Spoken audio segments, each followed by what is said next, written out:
আসসালামু আলাইকুম and thank you HSC 25 ব্যাচের বাচ্চারা। তোমাদের সাথে একটা লম্বা একাডেমিক জার্নি গেল আসলে। স্বাধীনতা 4.1, স্বাধীনতা 4 ফাস্ট ট্র্যাক পেইড ব্যাচগুলোতে কয়েক হাজার বাচ্চা আমাদের সাথে যুক্ত ছিল।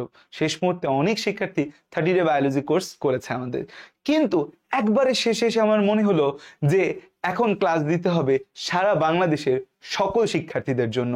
শেষ মুহূর্তে কিছু করতে হবে সেই বাচ্চাগুলোর জন্য যারা একটু পিছিয়ে আছে, যারা একটু ভয় পাচ্ছে, কিভাবে কি করবে বুঝতে পারছে না, তাদের জন্য শেষ মুহূর্তে আমি নিলাম এইচএসসি 25 ব্যাচের বোটানি এবং জুলজির ক্লাস। এবং সেই ক্লাসগুলোতে তোমাদের যে রেসপন্স ছিল, তোমাদের যে ভালোবাসা ছিল, তোমাদের যে আবেগ ছিল, সেটার জন্য অনেক বেশি থ্যাংক ইউ। আজকে রাতে ক্লাস করে কালকে সকালে জুলজি পরীক্ষা দিলেই আমার বায়োলজি জার্নি কিন্তু শেষ। এরপর ম্যাথে জার্নি হবে, কেমিস্ট্রি একটা এক্সাম বাকি আছে। তো আমার সাথে সাক্ষাৎ আবার হবে তাদের যারা বেছে নিবে মেডিকেল অ্যাডমিশন জার্নি, অথবা যারা ভার্সিটির জন্য বায়োলজি পড়তে আসবে আমার কাছে। বাকিদের সাথে সাক্ষাৎ হয়তো হবে না, তাই তোমাদেরকে অসংখ্য থ্যাংক ইউ, অসংখ্য ধন্যবাদ। আমাদের ক্লাসগুলো তোমরা যে দেখেছো, প্রাণ খুলে দেখেছো, এটাই হচ্ছে যে সবচেয়ে বড় পাওনা। প্রথম ক্লাস দিয়েছিলাম আমি জুলজি চিত্রের ক্লাস, টিল নাও ক্লাসটা 1,22,000 শিক্ষার্থী করে ফেলেছে। এরপর আমাদের বিবর্তনের উপর ছোট্ট একটা ক্লাস, জুলজি সিকিউ সাজেশন এবং review class, botany guideline, botany চিত্রের 2টা ক্লাস দিয়েছি।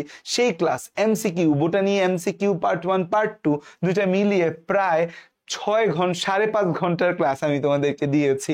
বোটানি ক খ সাজেশন, জুলজি এমসিকিউ 2টা ক্লাস প্রায় হচ্ছে 6 ঘন্টা প্লাস হয়েছে। সেই ক্লাসগুলো এখনো তোমরা দেখছো। ক খ সাজেশন গাইডলাইন থেকে শুরু করে প্রতিটা জিনিস তোমাদেরকে আমি প্রোভাইড করেছি। বোটানি জুলজির যে চিত্রের ক্লাস, হঠাৎ করে আমার মনে হলো যে চিত্রের ক্লাস অনেক বড় একটা অ্যাডভান্টেজ হতে পারে, চিত্রের ক্লাস অনেক বড় একটা বিষয় হতে পারে। এবং বোটানি চিত্রের যে ক্লাস যারা করেছে তারা অসংখ্য উপকৃত হয়েছে। জুলজি চিত্রের ক্লাস করে ইনশাল্লাহ কালকে তুমি উপকৃত হবে। সো বোটানি এবং জুলজি চিত্রের ক্লাস, এমসিকিউ ক্লাস, কখর ক্লাস, সিকিউ সাজেশন ক্লাস এবং গাইডলাইন ক্লাস, প্রত্যেকটা ক্লাসে তোমাদের যে response, thank you for that. আমার অনেক কষ্ট হয়েছে, এটা আমি স্বীকার করব, যে কারণ হচ্ছে যে এক একটা 5 ঘন্টা 6 ঘন্টা বা লম্বা লম্বা যে ক্লাসগুলো, সব পুরো বইয়ের সব চিত্র গুছিয়ে আনা, পুরো বইয়ের সব এমসিকিউ এমন ভাবে গুছিয়ে আনা যেন কোনো টপিক বাদ না যায়। গত 22 তারিখ থেকে তোমাদের এই জার্নি শুরু হয়েছে। আমি মোটামুটি 18 তারিখ থেকে এই স্লাইড মেকিং গুলা নিয়ে, স্লাইড প্রিপেয়ার করা নিয়ে কাজ করছি। 20 তারিখ থেকে ভিডিও শুট করেছি।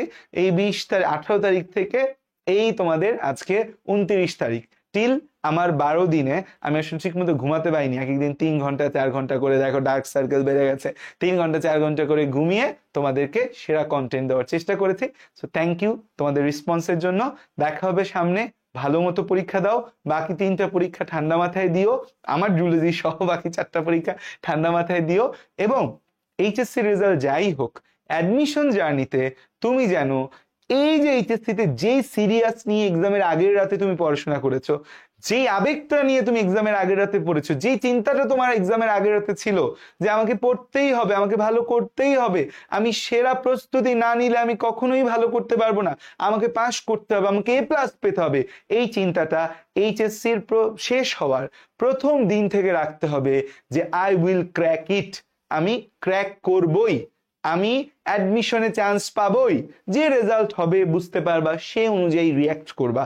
যদি মনে হয় যে না এ প্লাস থাকবে, মেডি অ্যাসপিরেন্ট, গো ফর মেডিকেল। যদি মনে হয় পিসিএম এ ভালো মার্ক আছে, আমার বুয়েট কুয়েট চুয়েট রুয়েটে আমি পরীক্ষা দিতে পারবো, গো ফর বুয়েট কুয়েট চুয়েট রুয়েট। যদি মনে হয় যে না আমার তো মেডিকেল বা বুয়েট কুয়েট চুয়েট রুয়েটের মতো প্রিপারেশন না, আমি পারবো না, আমার জিপিএ মিস যেতে পারে, গো ফর ভার্সিটি। সো নিজের অবস্থা বুঝে নিজেকে একদম গড়ে তুলো, সেরা প্রস্তুতি নাও। এবং আমাদের অ্যাডমিশন সিজনে কি চলবে সেটা তোমরা অনেকেই জিজ্ঞাসা করছো যে ভাই আপনাদের অ্যাডমিশন সিজনে কি চলবে।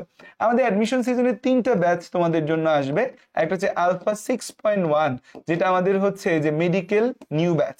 এই ব্যাচটা আমরা হচ্ছে যে মেডিকেল নিউ ব্যাচ হচ্ছে যে আমরা লঞ্চ করবো আলফা 6.1। তারপর থাকবে আমাদের হচ্ছে যে যারা তোমরা ভার্সিটি ভর্তি পরীক্ষা দিবা বা ইঞ্জিনিয়ারিং প্রিপারেশন নিচ্ছ, বায়োঅস্ত্র 3.0, বায়োঅস্ত্র 3.0 ভার্সিটি বায়োলজি কোর্স। তোমরা যারা ভার্সিটির জন্য পড়বা, তোমাদের ভার্সিটি বায়োলজি কোর্স, এটা মূলত ভার্সিটির জন্য কনসাইজ করে বায়োঅস্ত্র কোর্স। এবং তোমাদের শান্ত ভাইয়ার একটা engineering plus varsity chemistry course by Shanto ভাইয়া। এই 3টা আমরা তোমাদের প্রজেক্ট আনবো। এছাড়া আর এই 3টা প্রজেক্ট তোমাদের আসবে। এরপর হচ্ছে যে পরবর্তীতে দেখা যাক পরিবেশ পরিস্থিতি সময় অনুযায়ী আমরা তোমাদের পাশে থাকবো। তো এই 3টা পেইড প্রজেক্ট আমাদের থাকবে এবং এই 3টারই হচ্ছে আমি কালকে তোমাদের প্রি বুকিং লঞ্চিং করে দিব। প্রি বুকিং লঞ্চিং হয়ে যাবে কালকে 17 তারিখে। প্রি বুকিং লঞ্চিং হয়ে যাবে আমাদের 30 জুলাই 7:30 PM এ তোমাদের প্রি বুকিং লঞ্চিং করে দিব। সো তোমরা কোর্সগুলোতে প্রি বুক দিয়ে রাখতে পারবে, যেন যখন কোর্সটা লঞ্চ হবে, ভর্তি শুরু হবে, লঞ্চিং ফিচার এগুলা করবো আমরা তোমাদের শেষ হওয়ার পরে, এইচএসসি শেষ হওয়ার পরে, তখন যেন তুমি সবার আগে ভর্তি হতে পারো এবং সর্বোচ্চ ডিসকাউন্ট পেতে পারো। সো তোমাদের এই যে অ্যাডমিশন ফেজে এইচএসসি টাইমে তোমরা আমার যে ডেডিকেশনটা দেখলে, কেমিস্ট্রি যারা করেছো, শান্ত ভাইয়ের যে ডেডিকেশন দেখেছো, আমাদের টিমের যে ডেডিকেশন দেখেছো, ইনশাল্লাহ অ্যাডমিশন ফেজেও সেম ডেডিকেশনের সাথে আমরা তোমাদের পাশে থাকতে চাই। আমরা তোমাদেরকে সফলতার পথটা দেখাতে চাই, তোমার পরিশ্রমের প্রভাবক আমরা হতে চাই। থ্যাংক ইউ, আসসালামু আলাইকুম, বেস্ট অফ লাক। দেখা হচ্ছে সামনে। জুলজি ফাটায় পরীক্ষা দাও এবং সামনের পরীক্ষাগুলো কনফিডেন্স সহকারে একদম ভালো লাগার সাথে পরীক্ষা দাও। সো থ্যাংক ইউ, আসসালামু আলাইকুম, আল্লাহ হাফেজ, ভালো থাকো, সুস্থ থাকো সবাই।